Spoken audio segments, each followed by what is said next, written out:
Has Disney lost their mind? Well, we're going to talk about that. We're going to talk about dealing with jerks and a lot more on today's episode of the Geek Watch podcast.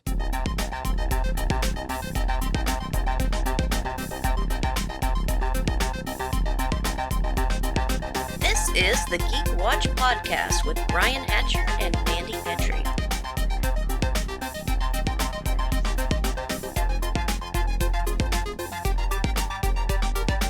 Greetings, Geek Watchers, and welcome to episode 225 of the Geek Watch podcast. I'm Brian Hatcher, and with me, as always, Geek Watch's very own resident geek goddess, Mandy Petrie. Hello, Brian. So I want to start out today's podcast with a weird news article. And this was something that came out toward the end of last week, and it takes some twists and turns. And it's adjacent to some of the things we've talked about, and you'll see why I'm talking about this here in a moment, but it's a really strange story that involves a doctor, and forgive me if I mispronounce her name. Her last name is Tangshuan. Kanakporn Tangshuan, I think is her full name.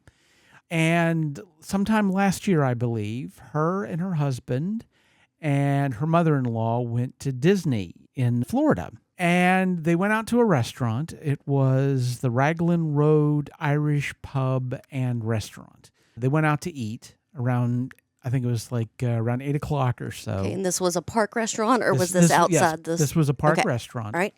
As they were looking over the menu, Dr. Tang Xuan told the server, listen, I have a serious peanut and dairy allergy. Right. Not in the white girl Karen type of allergy, an actual serious allergy. And she said, EpiPen, I'm going to... Yeah, exactly. Yes. She said, is this going to be a problem? And he said, not at all. We are very careful about allergens and cross-contamination. You should And I've always heard that about Disney, that they are very cautious. Right. And they said, so you should be fine. And so they ordered their food. They got their food and asked, once again, just so you understand, we have this issue. And they're like, not a problem. We took care of it. It's all good. They had their meal around 8 o'clock, and then they left. They went to the Planet Hollywood store around 8:45, and suddenly Dr. Tang Xuan started having an allergic reaction. So she pulls out her EpiPen, but it doesn't do anything. She gets rushed to the hospital and winds up dying. Oh, no. When they do the autopsy, they find out that she had large doses of both dairy and nut allergens in her system. So of the stuff she was allergic to, they were 0-2 as far as protecting her from it. Wow. Yeah, so it was pretty bad.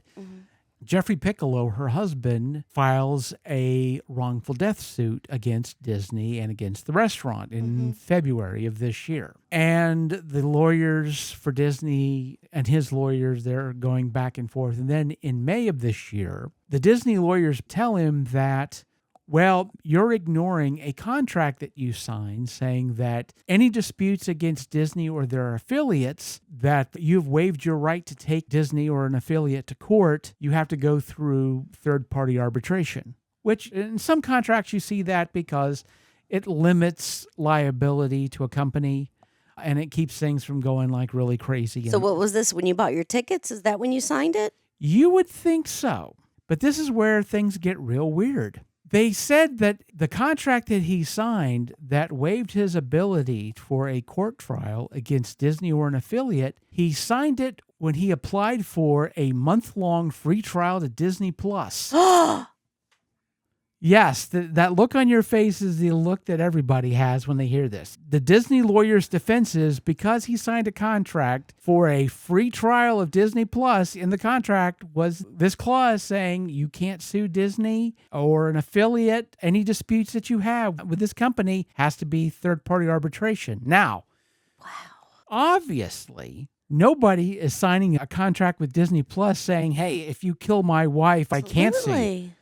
It's not going well for Disney. This is a PR nightmare. Yeah. I mean, I'm surprised. No one's going to eat at Disney World. No one's going to want to try the gray stuff. It's delicious anymore. Man. No one's going to want to get a Disney Plus account. Think about that. Because of this wall of text that he signed, it's like just because they wanted to watch WandaVision, they can't sue for him killing his wife? Or Star Wars. Yeah. Or The Simpsons. Yeah, now I don't have numbers, but I understand that Disney Plus subscriptions have taken a hit. Wow. Now, it hasn't been out for a long time, but I think at least for a couple of weeks, people have known about this. I'm just hearing about it from last week. Think about that. I would have to say, regardless of what you think about lawyers, you have to admire the gall? I don't know. To be kind and to try to keep this PG-13, the testicular fortitude it takes to go, no, you signed a contract when you got Disney Plus, you can't sue us. Wow. That's some daring stuff. And I thought, with a story that crazy, I had to talk about it. So is this not a South Park episode? This really sounds like a South Park episode to me. Well, if it's not, it's gonna be. I promise you. There's no way Trey Parker, Matt Stone are gonna. They're probably already working on that. So I had to tell you that story. Like I said, it's not normally the type of stuff we talk about, but the fact that Disney Plus is involved in this, I thought, Yeah, geek adjacent. That's something, Brian. That is. It's a weird story. So yeah, Sick Sad World. Do you remember that from Daria? Yeah, Sick from Sad Daria, World. MTV. Yes, Sick Sad. That's a news program. That should have been a spinoff. We need that. We need Sick Sad World. MTV, if you're listening. Yeah, I would say so. Now, in probably one of the worst and borderline offensive transitions I've ever said. In other news, Disney has killed The Acolyte. Did not renew The Acolyte. No, and they killed it pretty much last minute. The producers of the show were working on season 2. They were working on scripts, and Disney Plus was like, oh, hold up, not so fast. Maybe we'll get those scripts rewritten and call it The Apostate. Very possibly. Very possibly. It would be a fun middle finger to all the fanboys that got that kicked off. That way. Well, I don't know if they did or not, because the ratings just weren't there. And I've heard some complaints about it. Now, I know that there have been certain fanboys that want to take credit for it. But after the first couple of episodes, the ratings completely tanked. And I bring this up. First of all, there are obviously online a lot of people who are taking credit for getting rid of the show, and they've had their reasons for saying why it was. Yeah, it's because they did a certain thing we don't like. And the baseball team wins because you didn't change your socks. Right, yeah. Something like that. But it does show me that Disney is willing to just right off the bat, out of the blue, just cancel a show. I have noticed it's really weird that I'm seeing a bunch of ads coming up for Acolyte. I'm guessing they're trying to get something out of it, which is cutting your own throat, because it's already been put out there that, this show's so bad, we just rolled in and just killed it dead overnight. Just killed it. But here's a commercial for it.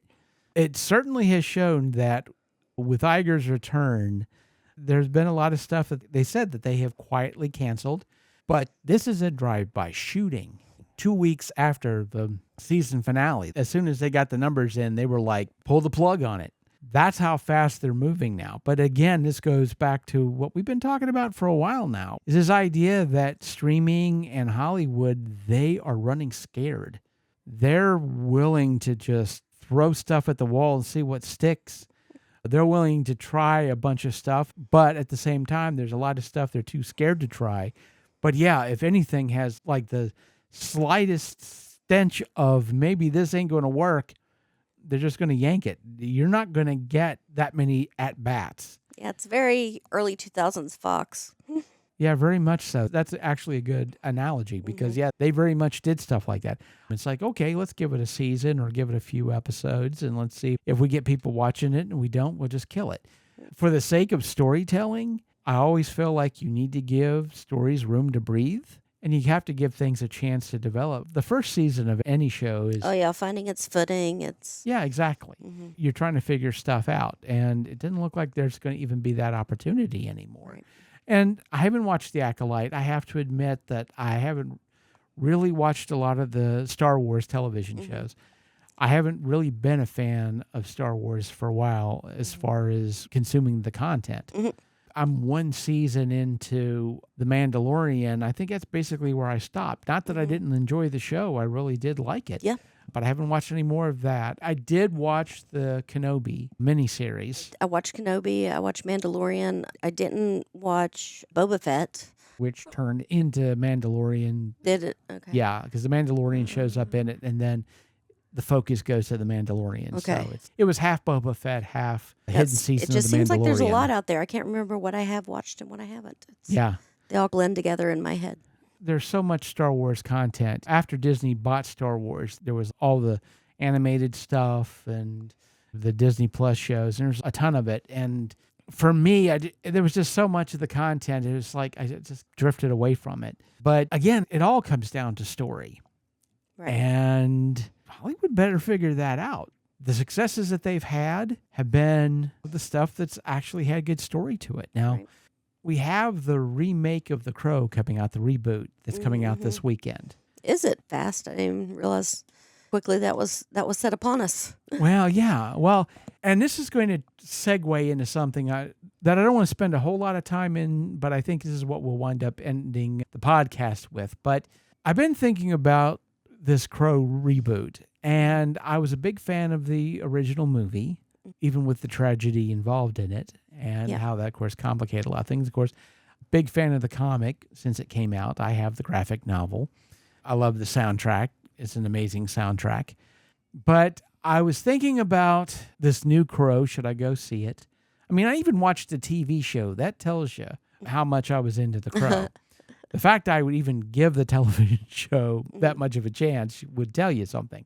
And I had basically decided, no, I'm not going to go see it.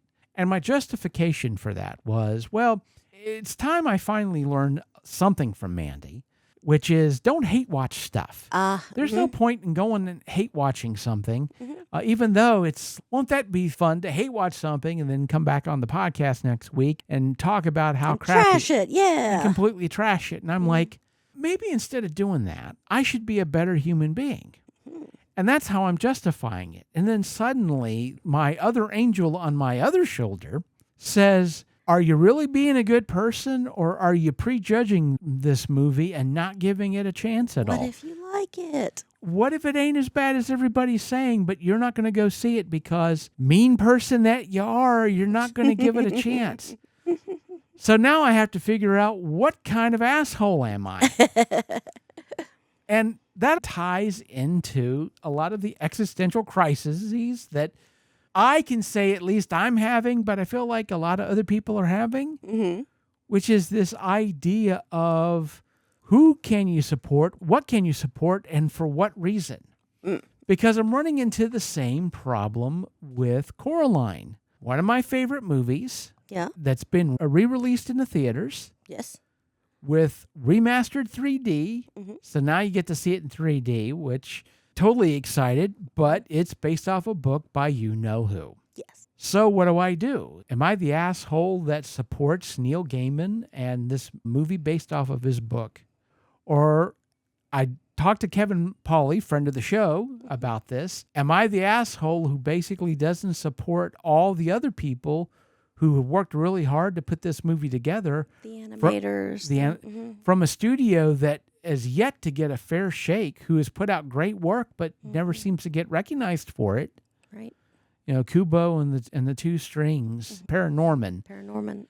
The studio does great stuff. Yep. But they never get a fair break on anything. They never seem to break through and get the recognition they deserve. So which way am I going to be the jerk? But again, this goes back to this question about separating the art from the artist. And I keep getting hit in the face with this stuff on a professional and a personal level. It's like there's something in the water. It's like constantly asking this question of, how am I supposed to deal with assholes? Well, John Cena used to talk about what an asshole The Rock was because he would not make appearances at wrestling shows because he was making movies. Right. Then until he started making movies himself and realizing just how many people making movies affected. Yeah. How many people were part of that production team. Thousands of people on that set, makeup artists, producers, cameramen, just the endless amount of people who go into a production. And he had since had to apologize for his words. Yeah, because I remember when he would shoot on The Rock and by shoot, for those who don't know, that is a wrestling term for doing something that's real. In other words, this is not for an angle. You're saying it and you mean it. Or to shoot on somebody in the ring, it also means Out of character, but also where instead of fake punching somebody, you really hit them. Oh, okay. Shooting in the ring is basically, I'm really trying to hurt this person. Ooh. I'm definitely familiar with that. But again, in writing, Neil Gaiman is a big influence on me. H.P. Lovecraft, not only a huge influence on me, but a huge influence on people who've been a huge influence on me. But also somebody who Piece of shit. didn't really like the Jews that much and wrote a poem about how terrible black people are, that not only uses the N-word in the poem, uses the N-word in the title of the poem. Yeah.